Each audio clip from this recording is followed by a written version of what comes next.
Olá, seja bem-vindo à Escola Bíblica Dominical. Essa é a classe Assuntos de Família e eu me chamo Eliezer Bember. Hoje nós vamos estudar a importância da nossa ascendência.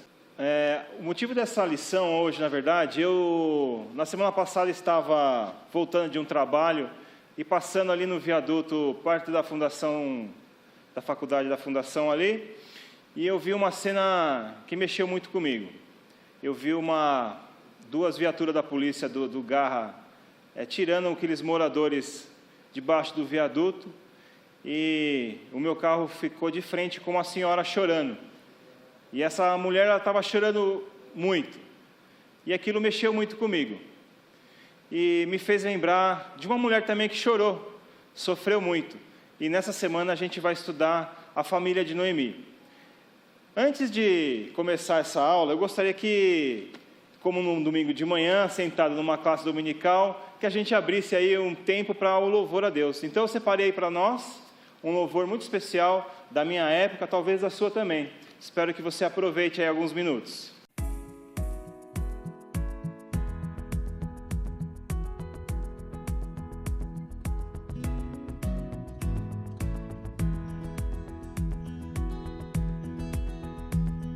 Se da vida as vagas procelosas são, se com desalento julgas tudo vão, contas muitas bênçãos, dize-as de uma vez, e hás de ver surpreso quanto Deus já fez.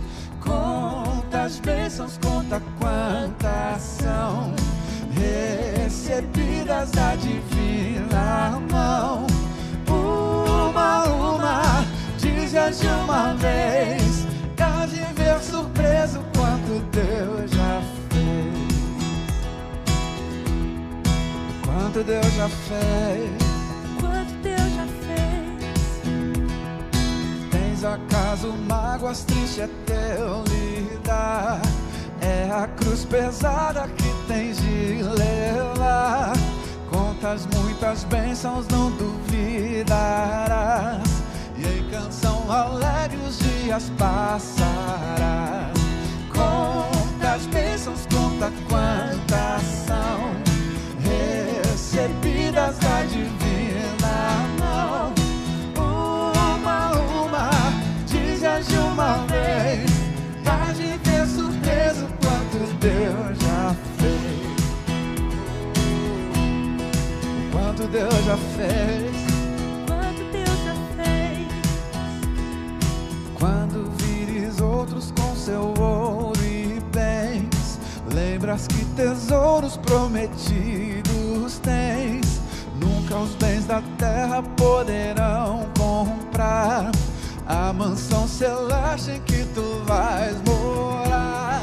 Conta as bênçãos, conta quantas são, recebidas da divina mão.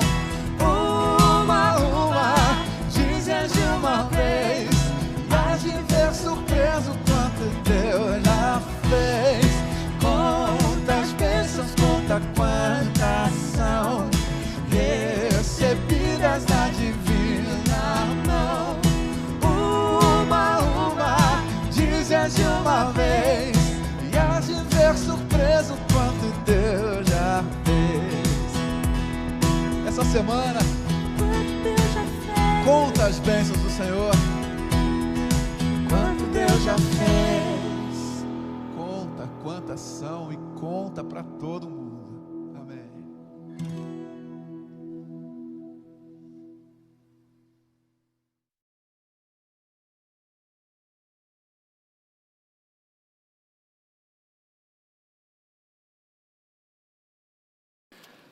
A história de hoje narra, talvez, uma coisa muito comum.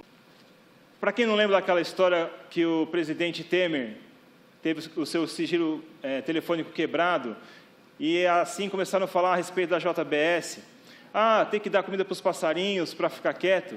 E aquele, no meio daquela corrupção toda, quem é que não teve vontade de ir embora do país e ir para outro lugar e conhecer outros lugares e ter outra oportunidade? Bom, na verdade, essa é uma história muito comum. Nós vemos que pessoas saem dos seus países, saiam das suas cidades e vão para outro lugar, para conhecer um trabalho novo, para conhecer uma história nova, ou outras oportunidades. E é exatamente isso que está acontecendo aqui. Então imagina só que uma grande multinacional chega para você e fala assim: querido, eu vou pagar para você morar no interior do Brasil, ou então morar lá nos Estados Unidos, alguém que tem alguma empresa que tem uma sede nos Estados Unidos. E você vai, porque você sabe que aqui no seu país, ou no Brasil, como nós estamos vivendo hoje, essa grande crise. E você pega a sua família, você vai com a sua esposa, vai com seus 2 filhos para uma cidade. Os seus filhos se casam. Mas, de repente, a tragédia atravessa a família. O que acontece? Nesse caso, o homem morre, essa mulher fica viúva e ela também perde os filhos. É isso exatamente o que está acontecendo aqui na família de Noemi. Acompanhe agora a leitura do capítulo de Ruth, versículo 1 ao 5. Na época dos juízes, houve fome na terra. Um homem de Belém de Judá, com a mulher e seus 2 filhos, foi viver em um tempo nas terras de Moabe. O homem se chamava Elimeleque, sua mulher Noemi e seus 2 filhos Malom e Quilion. Eram efrateus de Belém de Judá. Chegaram a Moabe e lá ficaram. Morreu Elimeleque, marido de Noemi, e ela ficou sozinha com seus 2 filhos. Eles se casaram com 2 mulheres moabitas, uma se chamava Orfa e a outra Ruth. Depois de terem morado lá por quase 10 anos, morreram também Malom e Quilion. E Noemi ficou sozinha, sem os seus filhos e o seu marido. Existem coisas que acontecem na nossa vida que a gente não vai conseguir evitar. Por exemplo, essa pandemia. Alguns de nós já perdemos alguns parentes, alguns queridos. E essa história hoje está narrando exatamente isso. Perdas inevitáveis. Naquele dia que eu estava voltando do meu trabalho e passei debaixo do viaduto, tudo que aquela mulher tinha era morar embaixo de um viaduto, morar debaixo de algumas telhas ou coberturas de plástico, onde ela fazia sua refeição e provavelmente seu banho e talvez, fazia uso de alguma coisa, mas as alimentações. Eu não sei quantos de vocês já passaram por isso, ou quantos de vocês estão passando por isso, ou mesmo quem já não pensou esse ano, quem tem negócio próprio, de que as coisas iam acontecer de maneira terrível, que vocês não teriam chance novamente de ter o teu negócio. Mas o que nós estamos falando aqui é a respeito de alguns sentimentos, ou de algumas coisas que acontecem com a gente nos dias de hoje. Perdas inevitáveis, por exemplo, a morte. Por exemplo, às vezes perdemos relacionamentos, às vezes o casamento escorre pelos dedos, o marido, a esposa, por N motivos. Por vezes perdemos também o padrão financeiro. Acontece agora nesse momento a redução salarial, empresas fechando, os negócios limitados. Com isso também vai a nossa saúde emocional, física, quiçá a liberdade. E nesse momento vivemos um país onde até ter opinião é perigoso. Ou desperta ódio por você ter uma opinião. Vivemos dias difíceis. E Noemi sabe muito bem contar para a gente como é que a gente pode enfrentar isso. Confesso a vocês que no dia seguinte a estar ali naquele viaduto, eu passei novamente para ver se tinha, mas de forma cosmética. A Prefeitura de Santo André prefere retirar as pessoas truculentamente, dizendo com a polícia lá, e não se preocupar com o ser humano. Eu quero dizer para você que eu não sei o que está passando aí na sua casa, não sei o que aconteceu com os teus filhos, com a tua esposa, marido, ou mesmo com a tua saúde, com o teu trabalho, ou mesmo com a tua empresa. Mas eu quero dizer que hoje, Noemi vai nos ensinar como é que a gente pode, no meio de uma crise como a dela, de perder o marido e os 2 filhos. Essa história é narrada de uma maneira grandiosa pela Bíblia, né? E eu quero aqui emprestar do termo físico ou mecânico uma frase que é muito comum hoje no dia, todo mundo escuta essa frase: você tem que ser resiliente, você tem que ser resiliente, a resiliência tem que fazer parte da sua vida. E eu queria saber mesmo, de verdade, o que pode fazer com a resiliência, né? O que a resiliência é, na verdade? É a capacidade de lidar com as situações adversas. também a capacidade de voltar à sua forma original. Ou seja, por exemplo, se eu pegar essa bola e exercer uma pressão nela, quer dizer, ela vai ficar estressada. Resiliência na mecânica é, a partir do momento que eu tirar o estresse desse mecânico, dessa bola, ou desse objeto, ou de qualquer coisa, ela volta à forma normal. Trouxe isso de forma lúdica para a gente entender que muitas vezes passamos pressões na nossa vida. Muitas vezes passamos dificuldades. E diante delas, muitos não conseguem absorver. A psicologia fala que quando a gente consegue resolver as pressões de forma interna, isso é muito bom. Nós temos aqui na nossa igreja um ministério que tem acompanhado pessoas. Então, cabe aí a dica. Se você não está conseguindo aí acompanhar as dificuldades que têm acontecido na sua vida, né, procura ajuda, procura apoio. Mas Noemi é lindo. A história de Noemi é linda. A Bíblia diz que, em meio a toda aquela circunstância, ela chegou para as duas noras e falou assim: eu quero que vocês vão embora. E o versículo fala exatamente isso. O Todo-Poderoso fez isso comigo. Então as duas voltam, ou tentam conversar. E nós vemos Orfa falando assim, um beijo, tchau, tela vista, para Noemi. Mas nós vemos Ruth. Ruth fala assim, eu vou com você, sogra, eu vou te acompanhar. E elas retornam lá para a terra delas. E esse retorno é uma coisa terrível, gente. É só para quem passa isso, ou sabe o que eu estou falando. Quando você vai para a sua casa, que alguém faleceu, e você vai lá no quarto, no dormitório onde a pessoa morava, dormia, e você começa a tirar as coisas do armário, e começa a ver a roupa que ela usava, as coisas que estão ali, é um momento muito difícil. Voltar para trás. E aí, os versículos lá de Ruth 1, 19 e 20, diz o seguinte: prosseguiram-se, pois, as duas até Belém. Quem? Noemi e Ruth. Ali chegando, todo o povoado ficou alvoroçado por causa delas. Por quê? Será que é Noemi? Perguntaram as mulheres. Mas ela respondeu: não me chamem de Noemi, me chamem de Mara, pois o Todo-Poderoso tornou minha vida muito amarga. Mara, eu não quero mais ser Noemi. A resiliência aqui estourou. Eu passei a pressão, passei a dificuldade, não consegui voltar a ser a mesma. Estou sem meu marido, estou sem meus 2 filhos. Estou voltando de mãos vazias, né? E o versículo continua dizendo que ela foi muito, né? Ela foi toda agraciada procurando um lugar que tinha comida, lá em Moabe. Mas voltando para Belém, volta agora, sem nada, sem marido, sem filhos, mendigando realmente. E as pessoas falam: olha lá, é Noemi voltando. Não sou mais Noemi, eu sou Mara, eu sou amarga, eu sou perdida, eu tenho mais nada. O que é e quem é você diante de uma crise? Em Ruth 2, no versículo 8 e 9, diz o seguinte: começa a narrar a história de 2 mulheres abandonadas mesmo, porque a cultura judaica é assim mesmo.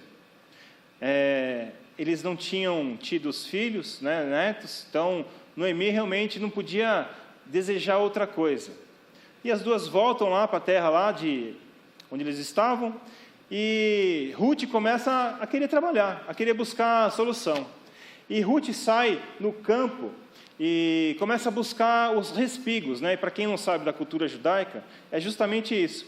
Quando colhiam-se os trigos, os milhos, os cereais, o que ficava para fora, o que caía e o que ficava no caminho, era a lei dos respigos. Para quê? Para que essas pessoas que estavam sem condições pudessem se alimentar. Então Ruth sai e fala: Noemi, vou trazer providência. E ela vai e começa a buscar os respigos.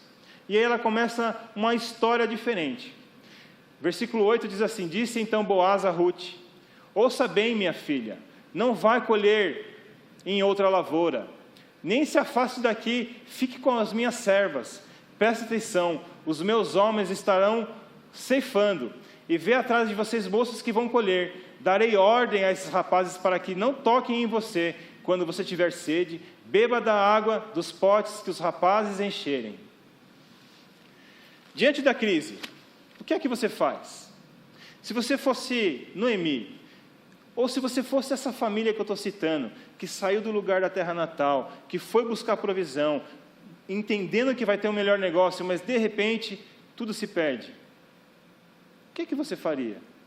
Aliás, o que é que você tem feito com a sua vida, com a sua família? Quando o casamento começa a dar mal, quando você começa a perceber que a tua esposa ou o teu marido está distante, quando as coisas estão começando a derreter nos seus negócios, você vai ser realista? Você vai olhar para essa história e falar: ah, isso já aconteceu, eu não tenho exemplo disso? Ruth enxerga uma solução. Ela vai buscar provisão. Qual é a palavra para hoje, para a sua vida? Meu irmão, levanta, sai da sua casa, sai da onde você está e vai buscar provisão. Mas onde? Onde estiver. E a questão é engraçada aqui. Nesse momento que Ruth sai de casa, conversando com Noemi, ela vai diretamente num campo, no campo de Boaz. Coincidência de Deus, né? Coincidência. E nesse momento, Boaz a vê, Boaz a enxerga.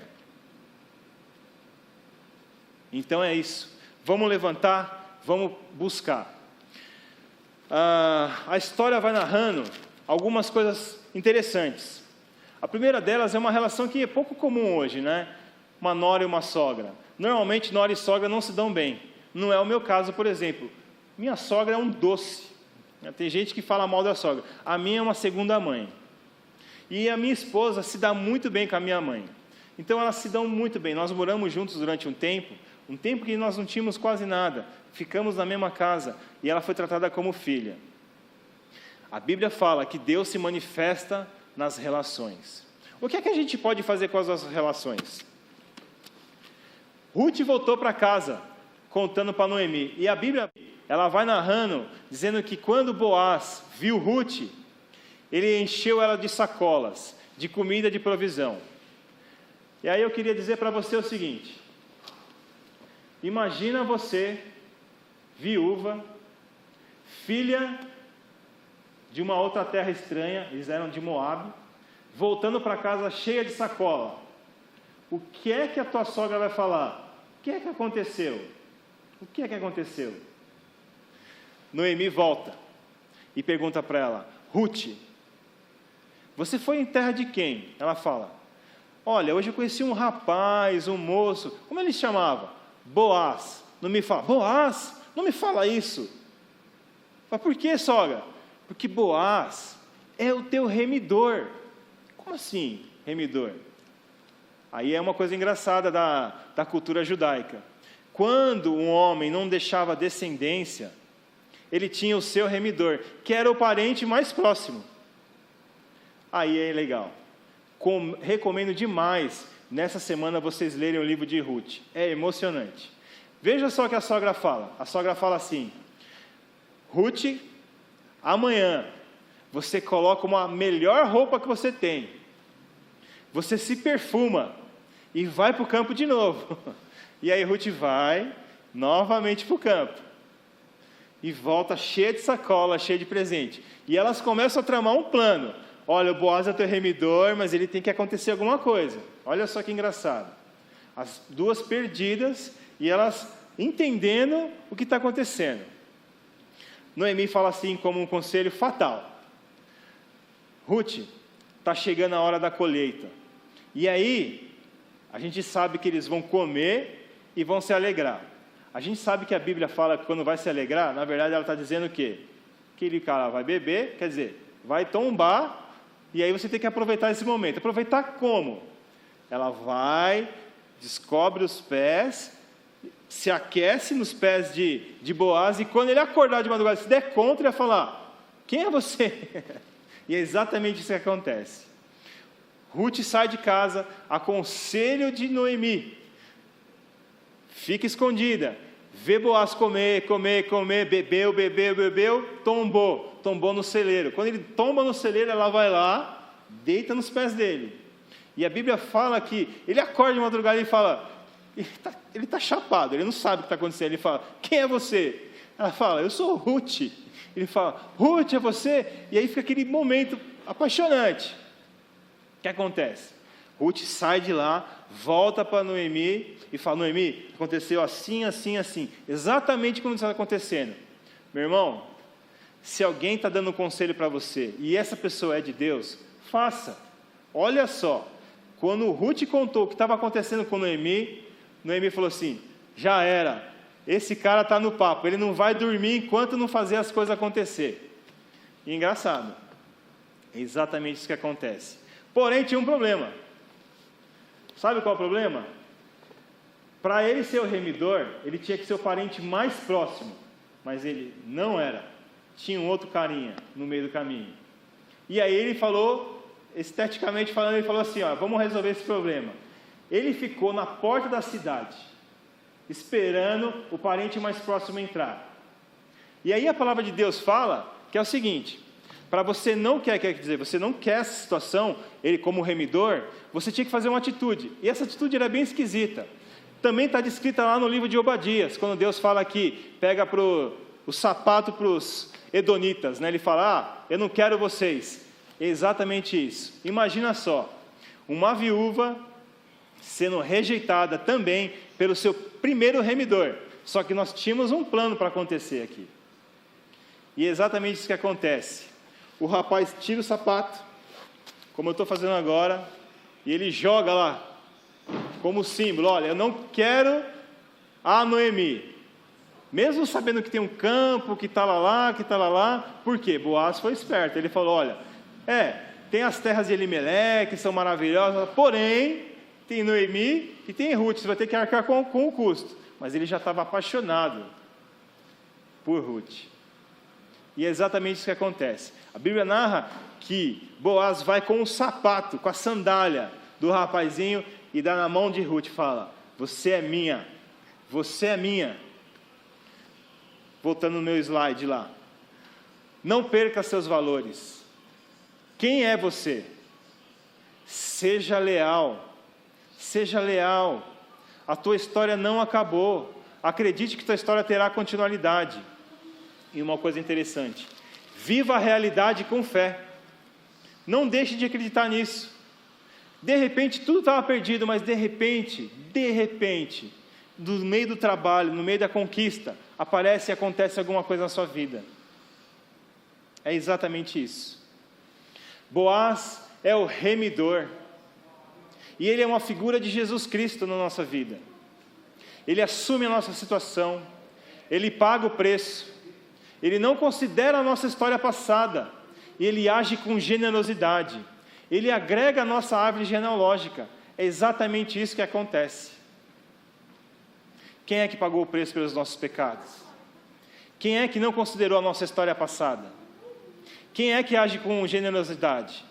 Quem é que agrega a nossa árvore genealógica? É exatamente isso, meu irmão.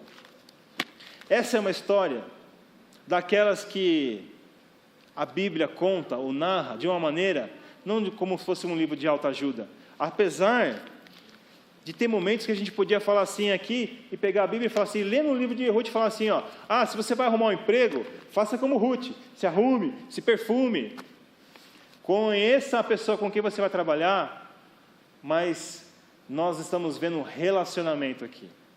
E é isso que está acontecendo. Agora, para os estudiosos, né, para os professores de EBD aqui como eu, né, a Bíblia fala lá no livro, no capítulo 4 de Ruth, e eu vou fazer essa leitura daqui, não vai ter no PowerPoint, que eu esqueci de pôr, mas diz o seguinte, capítulo 4, versículo 13 de Ruth, diz assim, assim tomou Boaz a Ruth, e ela passou a ser sua mulher, coabitou com ela, e o Senhor lhe concedeu que concebesse, e teve um filho.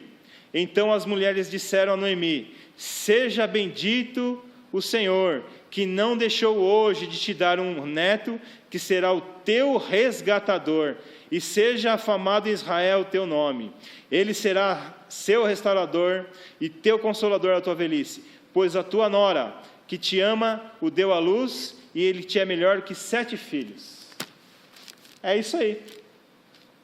É isso aí que está descrito lá no versículo 4, aliás, versículo 13 do capítulo 4 de Ruth. Uma nova história. Uma nova história.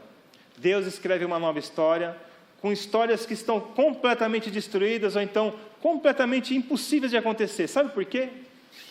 Eu fico pensando, a Bíblia narra para nós alguns momentos assim, às vezes eu fico pensando que Deus vai falar somente com a liderança, ou somente com pessoas importantes, ou somente com os abastados, aqueles que têm posses, né? E a gente vê uma moabita, né? E a Bíblia fala que, segundo a lei de Moisés, ninguém de Israel podia ter filhos com moabitas, seria maldito. Está lá em Deuteronômio isso. E olha o que acontece. Quem é que está no colo de Ruth, de Noemi? Quem é que está sentado no colo? Eu vou pedir para o meu Pedrinho vir aqui no meu colo um pouquinho. Vem cá, Pedro. O papai vai contar uma história aqui para todo mundo aqui. Vem cá. Senta aqui comigo. Senta aqui bonitinho. Hoje o papai ia fazer outras coisas com você, não ia gravar a aula, não é? Aí você falou, eu vou com você, não? A gente tinha outros planos, né? Mas a história narra o seguinte: você professor, você pastor, você teólogo, sabe quem é que está sentado no colo da Noemi? Filho de uma moabita? Filho de Boaz? Obed. Sabe quem é Obed? Obed é o bisavô do rei Davi. Consequentemente, posso dizer para você que no colo de Noemi, assim como eu estou pegando o Pedrinho aqui, que está no meu colo, no colo de Noemi, está uma história, a minha e a sua, porque todos nós sabemos que Jesus veio da ascendência do rei Davi.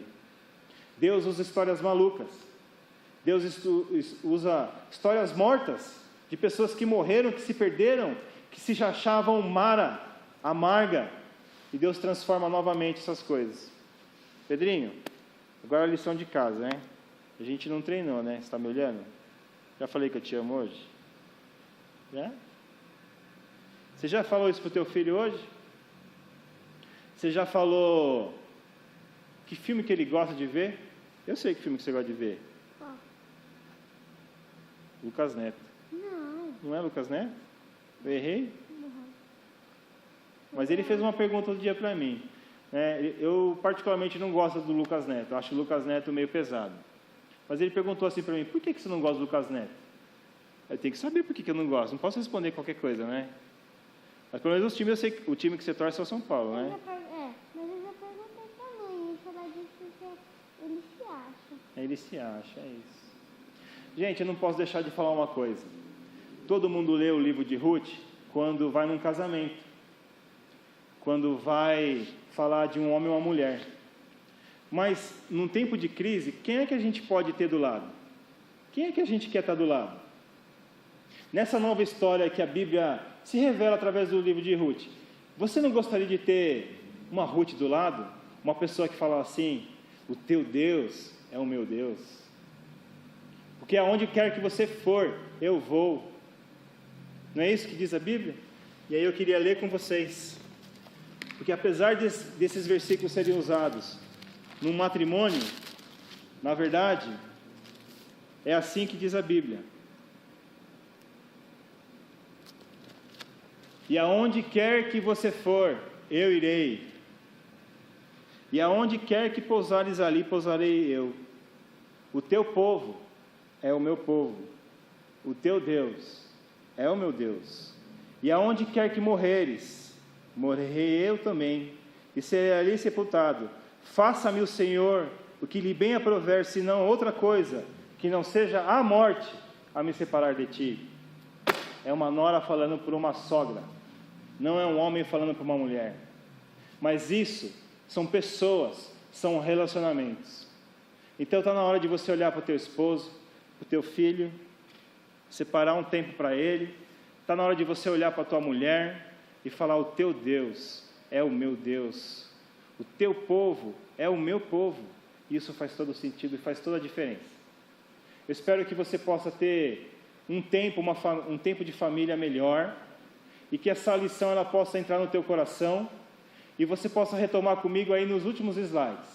Quando eu passar a crise, eu vou ter uma amargura. O que é que eu vou fazer com isso? Lembra da bola? Da resiliência? Como é que eu vou fazer? Será que no meio da pressão, da dificuldade, eu vou conseguir voltar ao normal? Vou ser eu de novo? Vou ser o Eliezer? O meu casamento consegue voltar ao normal depois da pandemia? O meu relacionamento com meu filho, com a minha filha consegue? A minha empresa consegue voltar melhor ou igual? Fé em acreditar que nós podemos ter o novo de Deus. Aliás, a gente podia chamar essa lição de o Deus remidor, ou Deus que nos remiu, ou uma nova chance. O que é que a gente pode fazer? O que é que a gente pode fazer com essa história?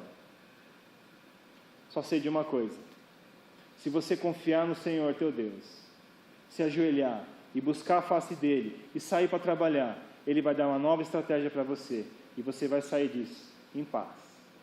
Espero que você tenha uma boa semana, Deus te abençoe e até mais.